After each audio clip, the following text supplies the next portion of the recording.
Welcome back, everyone. We're diving into a question today that I think we all wrestle with at some point. What is success? Yeah, it's one of those things, right? We all want it, but what does it really mean? Exactly. And we've got a really interesting mix of sources to help us unpack this, a little bit of philosophy, some psychology, business insights, even some personal stories. It's going to be a fun ride. I think so.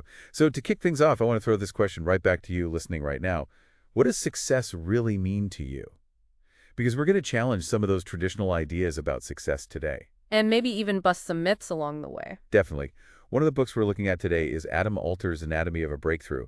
And he has this really interesting point about how we in the West tend to think of progress as this straight line upwards. Ah, yes, the classic climb the ladder metaphor. Right. But Alter says progress is actually much lumpier than that. It's full of setbacks and detours and unexpected turns. Which makes me think about how much we focus on those overnight success stories. Oh, totally. Like we see someone who's achieved something amazing and we think, wow, they just popped up out of nowhere. But Alter points out that even those titanic success stories, as he calls them, Often had those hidden periods of struggle. exactly. We only see the highlight reel, not the years of hard work and the setbacks and all the doubt. Right, it's like comparing our behind the scenes to someone else's perfectly curated Instagram feed. Oh, the perfect analogy. So maybe those lumpy parts of the journey are actually essential for growth. Maybe they are. It makes you wonder if those are the parts where resilience and character are really forged. Okay, so that brings up a really important point, right? If progress isn't always linear, then maybe we need to rethink how we define success altogether. Absolutely. And one of the things that your roadmap for success really emphasizes is that it's crucial to develop a personal definition of success, one that resonates with you. Makes sense. But how do we actually do that? It can feel pretty abstract. Well, one way to think about it is this. If you keep doing the same things, you'll keep getting the same results. Right, so are we actually moving towards the things we truly desire? Exactly. And it reminds me of that quote from Napoleon Hill in Napoleon Hill's Success Principles Rediscovered. If you do what you always do, you will get what you always have got.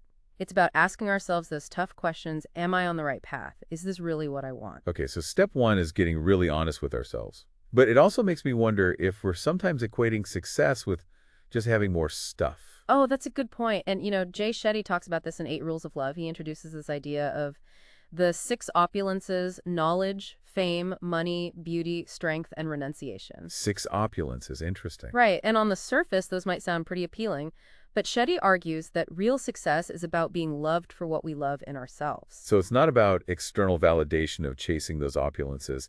It's about cultivating a deep sense of self-love and worth. Yeah, it's about inner fulfillment, not just outer achievements. And it makes me think about that quote Shetty shares: "The poor man begs outside the temple while the rich man begs inside it." Wow. So even those who achieve material wealth might still be searching for something more. They might be. It's like that deeper yearning for meaning and purpose. Which brings us to a big question. How does happiness fit into all of this? Yeah, can you be successful but not happy? Or can you be happy without all the traditional markers of success? Those are questions people have been debating for centuries. But there's this one source we have, The Sweet Spot by Paul Bloom, and he makes this fascinating distinction between two types of happiness: hedonic and eudaimonic. Okay, break that down for us. What's the difference? So hedonic happiness is all about pleasure and comfort, right? It's those feel-good experiences, the instant gratification. Got it. The dopamine rush. Exactly. Whereas eudaimonic happiness is tied to meaning and purpose. It's about living in alignment with your values, using your strengths to contribute to something bigger than yourself. So hedonic is fleeting, while eudaimonic is more enduring, tied to fulfillment. Right. And then the question becomes, can you have one without the other? Can you be outwardly successful but lacking that inner sense of meaning? Exactly. Or can you live simply without all the fancy stuff and still feel deeply happy and fulfilled? Those are some things to ponder. It's interesting, right? We often think about success as this destination, like this end goal we're trying to reach. Yeah, the "I'll be happy when" syndrome. Totally. But what if it's more about the journey, about who we become along the way? That's a great point. And it reminds me of this concept that Marshall Goldsmith talks about in his book, The Earned Life. He calls it, well, the earned life. And it's not about, chasing external validation or trying to live up to someone else's expectations. It's about creating a life that feels authentic and meaningful, on your own terms. Exactly. And Goldsmith asked this really thought-provoking question in his book. He says, make a list of your 5 to 10 proudest achievements. Okay. And then, whom would you thank and why? It's such a powerful exercise because it makes you realize that success is rarely a solo thing. It really does. Like, it makes me think of that story of Melody Hobson that Adam Grant shares in Hidden Potential. She credits a lot of her success to her mentor, Bill Bradley. Ah, the power of mentorship. Right. And he gave her tough love, helped her refine her strengths. It's so valuable to have those people in our lives, right? Mentors, role models, people who can offer guidance and support and that outside perspective. And it's not just about receiving mentorship either, right? It's also about giving back, mentoring others. Absolutely. Katie Milkman in How to Change, she talks about how giving advice can actually boost the giver's self-confidence. Oh, interesting. So it helps you solidify your own knowledge. Yeah, it's like that saying, the best way to learn is to teach. When we share our knowledge and experience, it helps others grow and it reinforces our own understanding. It's like this beautiful cycle of giving and receiving.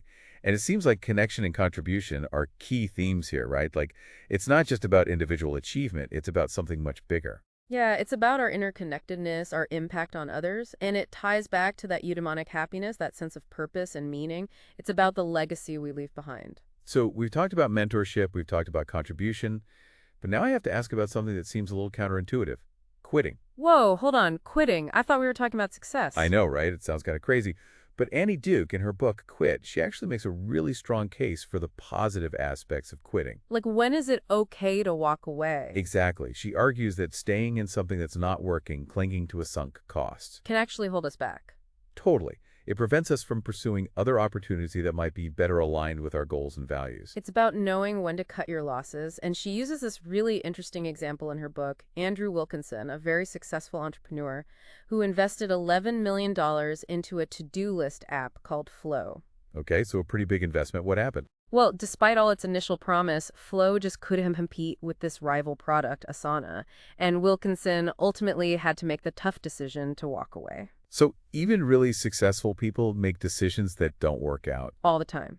And Duke says it's often because of this thing called the endowment effect, which basically means we tend to overvalue things that we've invested in. Even when they're not serving us anymore. Exactly. And it can be so hard to let go, right? Because we poured our heart and soul into it. But sometimes walking away is the smartest thing we can do. So how do we know when it's time to quit?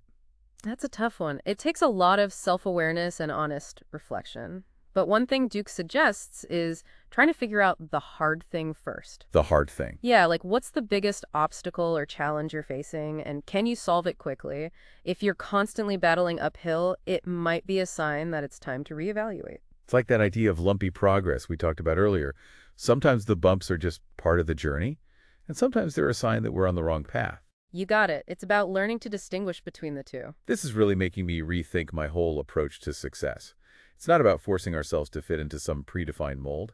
It's about aligning our actions with our values, embracing our imperfections, and, yeah, even being willing to let go when something's not working. You're getting it. And remember, this is a lifelong process. Our definition of success is going to evolve over time. As we gain new experiences, learn new things. It's like that Buddhist concept of impermanence, right?